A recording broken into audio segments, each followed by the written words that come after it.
brother Muhammad is from India. It's nothing about non-Muslim or Muslim. Is a community. We try to get people as more people can come, and as a respect as the Ramadan is going on, and as for the community, for everyone, and we can make people can come in here and get a good offer for Ramadan especially, as we are doing mostly in rice and basmati rice, gulab jambus, and you can see from here rasmalai. We're having a good offer. We're doing Asians, all halal food mostly. All of the halal food are there. So we do even in big stores also. Oh, in big stores also. Yeah, in we have all over the UK. Yeah, we do. Okay. So we in Bletchley we had lots of big offers because we have over here small offer over here. Small offer. But we have most of them basmati rice, oil. We offer in Ramzan. We give more look for our people, own people who can come and get a good offer from us. And this is a advantage for us also. People will come and again. That's all. Thank you very much for your time. Yeah, that's fine. Thanks again. Thank you very much. Thank you.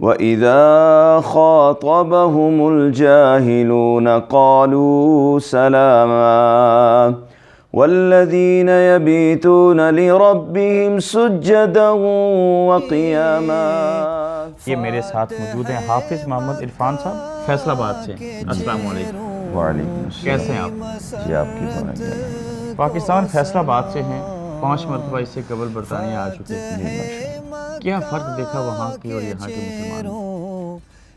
فرق مسلمان تو سب ایک جیسے ہی ہیں، انسان کے اعمال وہ اللہ پاک ہی جانتے ہیں، لیکن یہ ہے فرق یہ ہے بھی پاکستان کے اندر لوگ خوش و خرم سے سنتے ہیں، لیکن کنٹینیوسلی جاری نہیں رہتا رمضان شریف تک، لوگ تراویح کنٹینیوسلی نہیں سنتے ہر جگہ، لیکن جہاں میں انگلینڈ کے اندر میں اپنی بات کروں گا، میں جہاں بھی گیا ہوں الحمدللہ لوگ الحمد سے لے کے والناس تک الحمدللہ لوگ وہاں پہ تعداد کوانٹٹی الحمدللہ نمازیوں کی بڑی ہے الحمدللہ۔ اور قرآن ہم کوشش کرتے ہیں، ہم یہ نہیں کہتے ہم حق ادا کر رہے ہیں، لیکن الحمدللہ حق ادا کرنے کی کوشش کرتے ہیں، لیکن اس کا صحیح معنوں میں حق ادا نہیں کر سکتے۔ جتنی محنت کرتے جائیں گے قرآن آپ کو دنیا اور آخرت آپ کی بھلی کرے گا۔ میرے ساتھ موجود ہیں حافظ عاصم ممتاز صاحب، الازہر یونیورسٹی سے تعلیم یافتہ ہیں، ہمارے مقامی امام۔ میں ان سے پوچھوں گا کہ حافظ صاحب، غیر اسلامی ملک یہاں کے جتنے بڑے سٹورز ہیں، آستہ، سینسبری، ٹیسکو، باقی جگہوں کے اوپر رمضان کے مہینے میں ہر سال اسپیشل آفرز لگائی جاتی ہیں چیزوں کے اوپر، کھجور ہو گئی، کھانے پینے کی چیزیں باقی۔ کیا یہی چیز اگر ہمارے اسلامی جمہوریہ پاکستان میں بھی ہو، جہاں پہ غربت زیادہ لوگ ہیں، تو کیسا فرق آپ کو لگے اس میں؟ کیا کہیں گے، کیا میسج ہوگا آپ کا؟ بیسکلی بات ساری احساس کی ہے۔ جو احساس انسانیت کا اس معاشرے میں پایا جاتا ہے، وہی احساس اگر پاکستانی معاشرے کے اندر پایا جائے تو اس سے حسین اور خوبصورت ملک نہیں ہے کہیں پہ بھی۔ صرف جس طرح صرف ان لوگوں نے کلمہ نہیں پڑھا ہوا، لیکن جتنی اسلامی اقدار کا یا کسی کو ساتھ معاملہ کرتے ہوئے یہ لوگ خیال رکھتے ہیں، اگر وہی خیال ہم پاکستانی قوم مجموعی طور پر یہی کوالٹیز ہم لوگوں کے اندر آ جائیں رمضان المبارک، اور اس رمضان المبارک ہمیں سکھاتا ہی بیسکلی یہی ہے کہ تم پر روزہ اس لیے فرض کیا تاکہ تم متقی بن جاؤ، کہ یعنی کہ روزے کی حالت میں اگر انسان تنہائی میں بیٹھا ہوا ہے اور اس کے پاس کھانے کی ساری چیزیں موجود ہیں، لیکن اس کے باوجود وہ پانی کا ایک گھونٹ نہیں پیتا، سخت پیاس لگی ہوئی ہے، لیکن اس کا خیال اور تصور یہ ہوتا ہے کہ میرا رب مجھے دیکھ رہا ہے۔ بالکل یہ تصور جو رمضان المبارک میں ہمارے وجود کے اوپر طاری ہوتا ہے، رب ذوالجلال اسی تصور کو اور اسی خیال کو سارا سال ہمارے وجود پہ دیکھنا چاہتا ہے۔ اس کا نام تقویٰ ہے کہ ہم کوئی معاملہ کر رہے ہیں، پرائس بڑھا رہے ہیں، ذخیرہ اندوزی کر رہے ہیں، ایک منافع ایک لیمٹ سے زیادہ لے رہے ہیں، کسی کے ساتھ کوئی لین دین کر رہے ہیں، جھوٹ بول رہے ہیں، تو اگلے بندے کو شاید نہیں پتہ چل رہا، لیکن ہمارا یہ خیال ہونا چاہیے کہ میرا رب مجھے دیکھ رہا ہے۔ یہ رمضان کا بیسک رمضان میں 30 دنوں کی ٹریننگ کے اندر جو چیز سکھائی جاتی ہے اور رب ذوالجلال ہمارے وجود کے اوپر جو چیز دیکھنا چاہتا ہے وہ یہ ہے کہ یہ خیال رہے کہ میرا رب مجھے دیکھ رہا ہے۔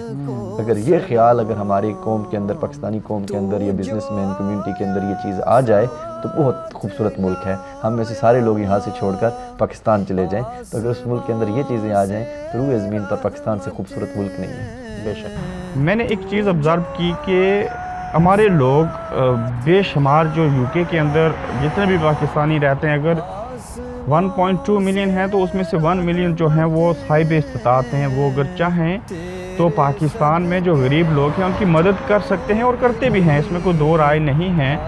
مگر جو پوائنٹ آپ کو بتانا تھا کہ ہمارے یہ لوگ یہاں پہ افطار ڈنر کا اہتمام کرتے ہیں، اور جب یہاں پہ افطار ڈنر کا اہتمام کرتے ہیں تو وہ سارے وہی لوگ ہوتے ہیں جو 3 دن کا کھانا پورے مہینے، پورے ہفتے، پورے سال آسانی سے کھا سکتے ہیں۔ سوال یہ پیدا ہوتا ہے کہ ہم لوگ جس پاکستان کے علاقے یا آزاد کشمیر سے یہاں پہ آئے ہیں، کیا ہمیں یہاں پہ لوگوں کو افطار کروانے کے بجائے یہ ضروری نہیں کہ پاکستان اور آزاد کشمیر کے علاقوں کے بجائے افریقہ ہے، روہنگیا کے لوگ ہیں، بنگلہ دیش کے اندر ہے، ہمیں انہیں کچھ مدد کرنی چاہیے بجائے کہ پیٹ بھر کے پہلے سے کھانے والوں کو یہاں پہ افطاری کرائی جائے؟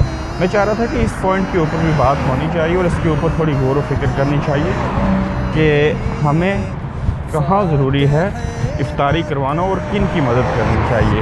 اس برطانیہ جیسے ملک کے اندر جہاں چاروں اطراف برائی ہے، میرے خیال سے میرا جو ذاتی تجربہ ہے، جتنا مزہ عبادت کرنے کا اس ملک میں ہے وہ شاید ہی کہیں اور ہوگا۔ اور حافظ صاحب نے جیسے مینشن کیا کہ روزہ جو ہے وہ انسان کو متقی بناتا ہے، متقی ہونے کا یہ مطلب ہے کہ انسان یہ محسوس کرے کہ وہ جو بھی اچھا یا برا عمل کر رہا ہے اس کا خدا اسے دیکھ رہا ہے، اور یہ چیز جو 1 مہینے میں ہمیں سکھائی جاتی ہے یہ ہمیں پورا سال اس کو اپنے سامنے رکھنا چاہیے اور اس کے اوپر رمضان میں جو کچھ ہم کرتے ہیں یہی عمل ہمارے باقی مہینوں میں بھی ہونے چاہیے.